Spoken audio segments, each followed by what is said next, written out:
Well, welcome again to State Government, Chapter 11, Section 2. Today we're going to be talking about the state legislatures. Woo-hoo, right? Can't get too excited about state legislatures, everyone. Here we go. First slide.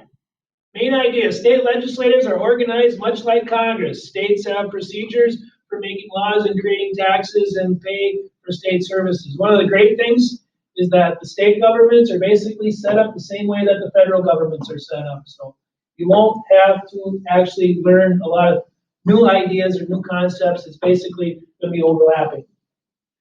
We all know students right now that are going, whew. Exactly. Exactly. All right. All right, let's move on to the key terms.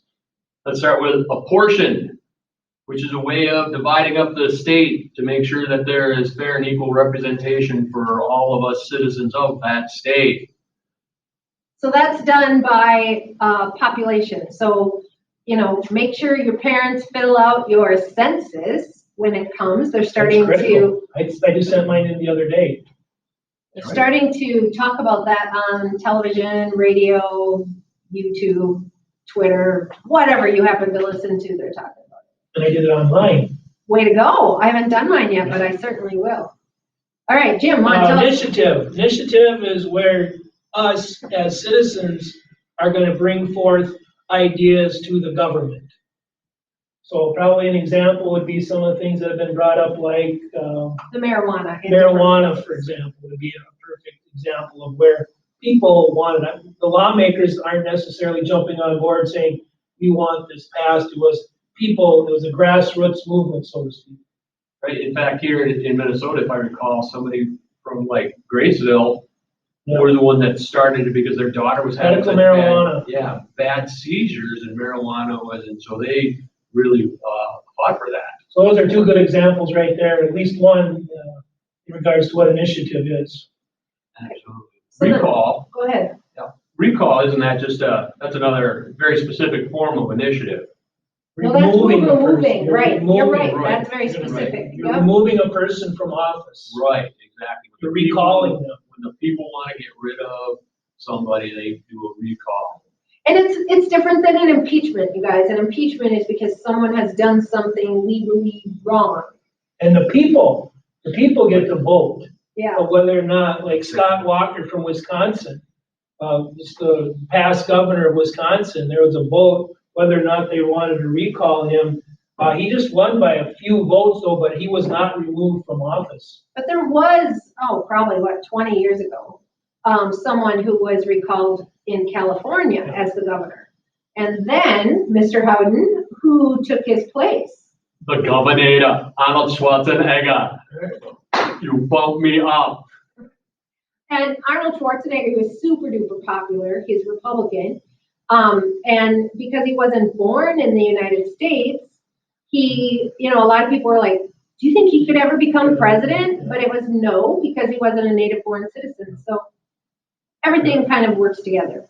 We know about revenue. Revenue is just how you bring in money, right? It's money. Usually through taxes. Yep, through taxes. You see a variety of taxes there. Sales tax. What else do they have on there? Sales. Excise, income.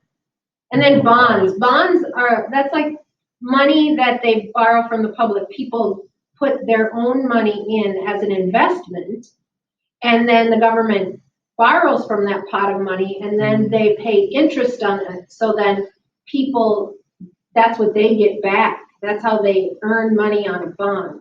So that's kind of what that is. All right. All right, so let's see what the book has to say about this here. Who are our state legislatures? Who are our state legislators, by the way? Do you know at home? Who are they? 5 seconds to look it up. Look it up. Look it up. There you go. Senator from our area. Tory Westrom. Correct. Troy Westrom served as a member of the House. He was one of the youngest members of the House of Representatives in the state of Minnesota. He also made, a big splash in the media because he is blind. And so when he first was elected, I know that he used to come to our classes, and he had different types of technology that would help him read his mail, respond to his mail. So he was out on a regular basis proving himself. now he has proved himself, and so he doesn't have to do that, the same amount. And drum roll, House of Representatives. He is a man from over by Ortonville, and his name is? Jeff Backer? Are you a backer? If you're not, you could be. That's exactly right. Check online. Both, by the way, are Republicans, so that might tell you a little bit about how our area votes. Right. But our state votes regularly Democratic, so that also tells you a little bit more about Our whole state in general. how we fit. First legislators, you can kind of check in the book, but most of them were part-time farmers. Many of them were probably lawyers, or mentioned like Tori Westrom, Lord Jeff Backer, a businessman who met again just a few weeks out of the year. Most of the time, we'll talk about being in session, and that usually begins about the time that we start school and ends about when we get out of school. Right. So, Mr. Greenwald just said, yeah. So we have two kinds of sessions. Our annual sessions that, like you said, start at beginning of school and end near the end of our school year. But then also there can be special sessions. All a special session is let's say by law, our state legislature has to end by a certain date. So let's say that coronavirus or COVID-19 continues to be a thing. Our governor can call our state legislators back to deal with budgetary issues, to deal with laws or situations that have to come. And they need to vote on them. They need to make them a law in order for any action to be taken. So Governor Walz, Tim Walz, he would be able to call a special session. And he's the only one with that power. However, he can, our leaders can go to him and ask for a special session to be called. So that's what a special session is. Again, you mentioned this earlier, Ms. Rinkenberger, about representation. Seats are apportioned or divided among the districts. And again, you had mentioned it's based on population. Again, that's usually redistributed, again, every 10 years by the census. And that's why filling out your census is very important. So we have an idea of how many people are going to be a certain area. Can you gerrymander inside of a state to make apportionment, or are we kind of pretty solidly geographically locked into? This is something I just don't know, but I believe we're geographically locked, but. They do change the borders. I know in the Senate, in the Senate, they changed over a little bit because of some different ideas as far as the districts changing. And I know our district ended up going more towards Alexandria in that area. And so I know it has happened, but I don't know how often they actually go through to it. Well, and I believe that there are states that do some gerrymandering within their state legislature or how they do it. But Minnesota tends not to be one of those states, which we can all be grateful for. And so I think it can happen, but that it doesn't happen necessarily here. Right, it could, 10th Amendment stuff. Yeah. All right. Okay, so representation, like we said, seats are apportioned, divided among districts. Those are based on population. I would think that shift in population, like as the metro area gets larger, there'll be, more representation there and whatnot, so. And if people out in the country get frustrated because they don't feel like they're heard by our legislators, and that's true. We work in a statewide union, and there are people within our union that feel like outstate teachers don't get the same representation as those down in the metro. And it's probably true, but if you're looking at the principles of democracy, that's going to happen. That's going to happen. There you go. Okay, how about a referendum? This is a process by which laws are referred to voters to approve or reject. I think a lot of times we end up hearing about referendums. For example, the state, or I should say, our school district, we get to vote on whether or not we want to approve levies. And so us as voters, we get to decide whether or not we want our school district to increase on taxes. I believe probably coming up next year, there's gonna be a levy coming up, and your parents will get a chance to vote whether or not they want the school to increase or at least keep some of the levies that are going to be going off. So I know that's gonna be coming up, but the whole idea again is that the main thing to remember is that you, the voters, get to approve as far as whether or not something is taxed.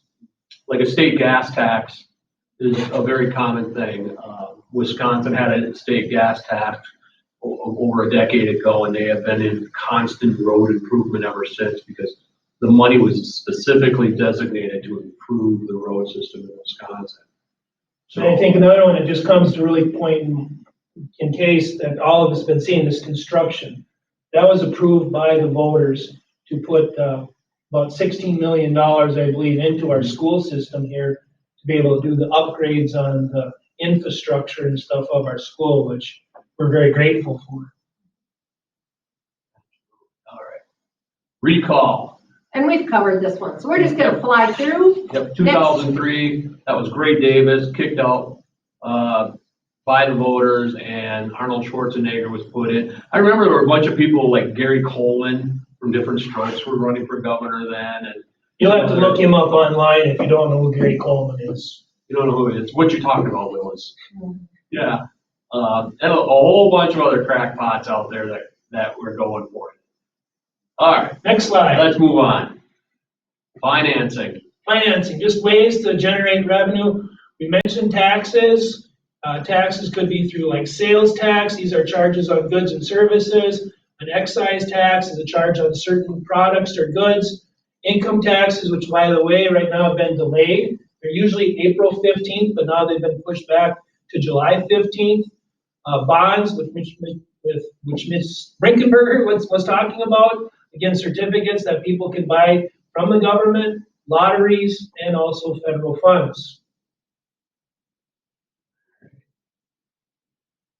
Here is the great graphic organizer on the last slide here, explaining all these things that we just went over. Again, if there are any questions whatsoever, email us, get your questions covered, make sure you have clarity and understanding. Talk to your parents again. Talk to your parents about some of their levies and things like that they'll be voting on. If you have access to grandpa and grandma, they have opinions on this. They do. We'll see you next time. All right, have a good day.